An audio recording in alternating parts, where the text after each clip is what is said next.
জামায়াত ইসলামীর secretary general মিয়া গোলাম পরওয়ার বলেছেন, engineering করে ভোটের ফলাফল পাল্টে ক্ষমতায় গিয়ে জুলাই বিপ্লবের ইতিহাস ভুলে গেলেন। মনে রাখবেন, আগামীর জন্য প্রস্তুতি নিচ্ছে জনগণ। তাছাড়া আসন্ন জেলা, উপজেলা, ইউনিয়ন পরিষদ সহ স্থানীয় সরকারের সব নির্বাচনে অংশ নেব আমরা। জনগণ সেখানেও তাদের জবাব দেবে। রোববার নগরীর এক একে স্কুল মাঠে জামায়াতের মহানগরীর আয়োজনে আলোচনা সভা ও ইফতার মাহফিল অনুষ্ঠানে তিনি এসব কথা বলেন। তিনি রমজানের ফজিলত সম্পর্কে বলেন, কোরআনকে আল্লাহ রমজান মাসে নাজিল করেছেন। এটি মাত্র তিলাওয়াতের জন্য আসেনি, এটি বিশ্ব মানবতার জীবন বিধান। এটি পূর্ণাঙ্গ জীবন বিধান, ন্যায় বিচার প্রতিষ্ঠার কিতাব কোরআন। এই বিধান ব্যক্তি জীবন থেকে রাষ্ট্রীয় ক্ষেত্রে কায়েম করা প্রতিটি মুমিনের দায়িত্ব।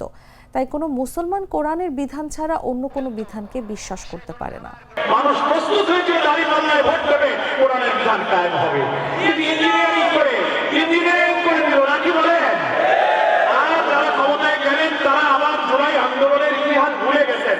সংস্কার এখন আর মানে না, এটা মানি না, ওইটা হবে না।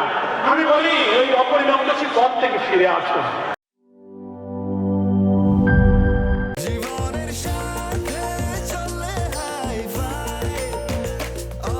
স্বাস্থ্যকর অল টাইম, সব সময় অল টাইম হেলদি লাইফ।